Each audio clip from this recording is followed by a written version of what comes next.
Hi, it's John and welcome to the channel, 5:08 a.m. It is Cinco de Mayo, May the 5th. I've got my big blue mug of coffee. Hope you're having a great day today. And I am concerned about the independence movement here in Alberta, and I'm going to tell you about it in a moment. And this is coming just a few days after the independence rally in Edmonton, which I enjoyed greatly the other day. I enjoyed meeting all the people there. There are so many people who want Alberta independence, but I am concerned about it. I'm going to tell you about that in just a moment. But first, I want to just follow up on a couple of things, okay? So yesterday, my videos got close to 90,000 views. It was a video about the independence rally, but it turned into something bigger than that. It was the First Nations groups there who were being anti-Semitic and racist on a microphone. My wife told me this happened. Somebody else can confirm that it happened. I went to the video, which was uploaded yesterday, and I'll tell you where you can go watch it in just a moment. Max, who recorded the audio and video at the rally the other day, had a very nice microphone, directional microphone, and it basically blanked out everything that was said other than what the speakers were saying at the rally the other day. So I was unable to isolate any of these things that were said, which my wife said happened.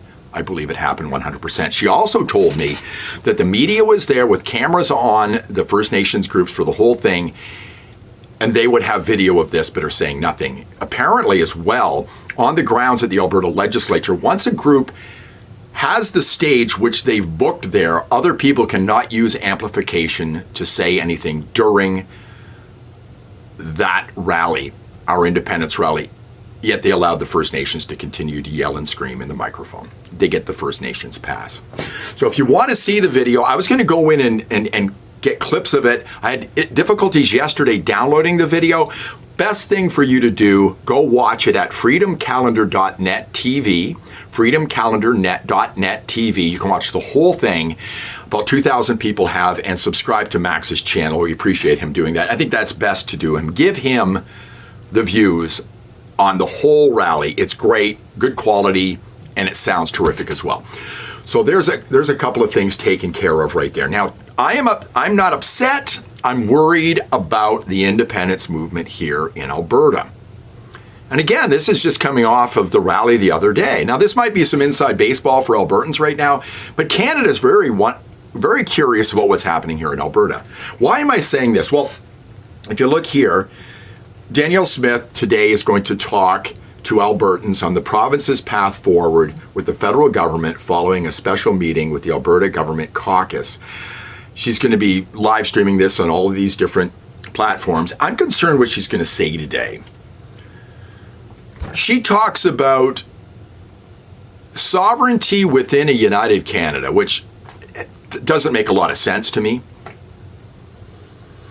She's walking a fine line. She's got to work with Mark Carney, who I don't think you can work with. He is who he is. He's not going to change.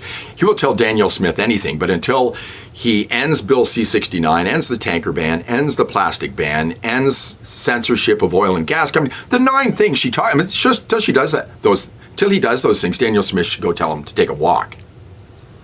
But I'm concerned what she's going to do. Now, she lowered the threshold for signatures, but that has not passed yet, folks. Carrie Lambert from the Alberta Prosperity Project said that hasn't passed yet. It's still 600,000 signatures right now. It has not been passed to 177,000 signatures, so think of that. So what's she going to do? Meanwhile, she's got the Alberta NDP nipping at her heels. Look at, this is basically what you see. If you go to the X of the Alberta NDP, this is what you'll see on their site. Dozens and dozens of the same thing, other than what they put up over the weekend. They had a leadership review, all that was going on. Danielle Smith is a separatist. Look at this picture. This is where we are. She's got to walk a fine line. She's been called a separatist because she's lowered the threshold, made it easier for people, the Citizens Initiative, to go to the government if they've got a grievance. And that means anything, not just the independence movement. If we have the NDP back in this province, we're screwed, folks. We are screwed. And the other thing the NDP are waiting to do is label her as Donald Trump. Carney did it with Poilievre. That helped him.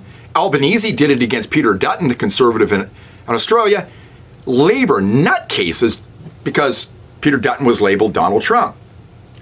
If I can find this picture right here, so can the NDP, and they've got pictures of her shaking the hands of Donald Trump. They're going to use this against Danielle Smith in the next election. Because Trump will still be the president. And for some reason, people think Donald Trump has control over their minds here in Canada. So I'm concerned what she's going to say today.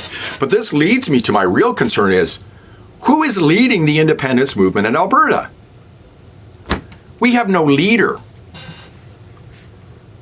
And it really does concern me. Jeevan Mangat, great guy, Wild Rose Independence Party of Alberta, had him on my channel, spoken to him a couple of times, helped set up the get-together in Edmonton the other day.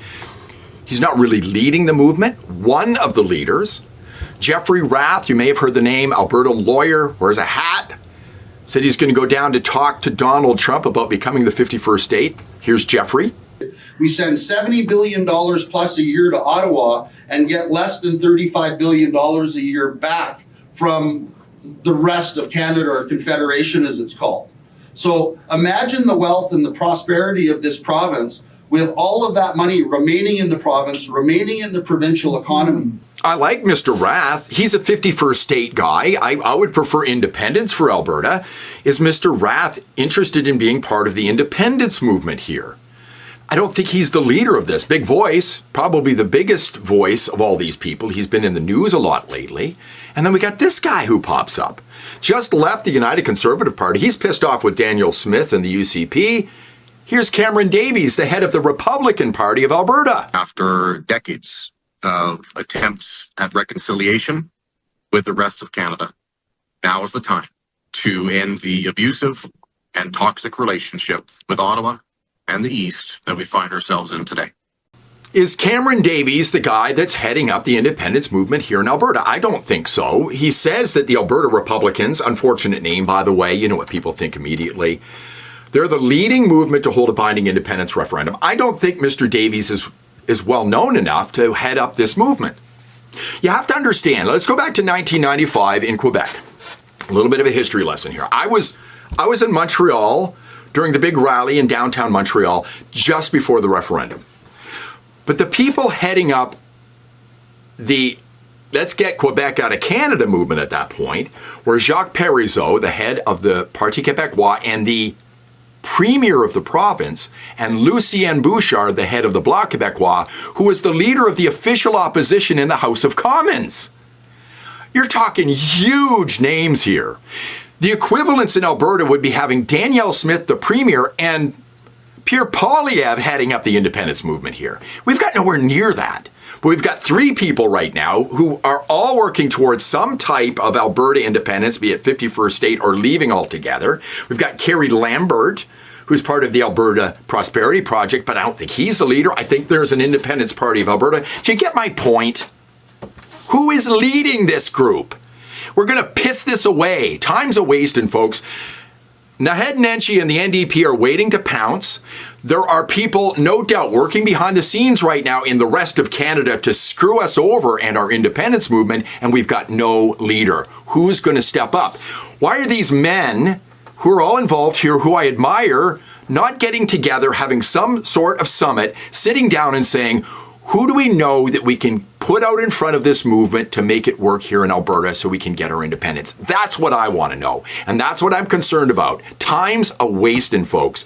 It'll be interesting to hear what Danielle Smith says later today. Now, I just want to bring you over to an article that I came upon this morning. I was going to do this right from the beginning, but here's Lauren Gunter, longtime Albertan, writes for the Sun chain. This is an article from the Edmonton Journal. Gunter, Carney unlikely to do anything to ease Alberta sovereignty talk. Now, Gunter's got a long history here in Alberta, far longer than me, and this is what he has to say. But back to the question that has been put to me again and again, are Albertans serious about separation? My answer has been the same each time, yes, but not immediately. There is no separatist movement or party, no credible separatist leader, and no particular federal intrusion to spark a prairie fire of independence. Give Albertans a respected separatist leader, a real separatist party, and some outrageous federal action, and just see where that leads. We've got the outrageous federal action. It's been happening for decades here in Canada. We need a leader. That's my concern. I don't want to piss this opportunity away. You don't either. So we need to put pressure on the people who are right now part of this movement, the men I mentioned, and have them get together and find someone they know that can lead this movement, who has a big name, a big face, and a big voice. That's what I want to see. Tell me what you think in the comments. Thanks a lot for watching today. If you like the video, give me a thumbs up, subscribe to the channel, ring the bell for notifications. Onward to 35,000 subscribers. I appreciate you being here. Hope you have a great day. I'll see you in the next one.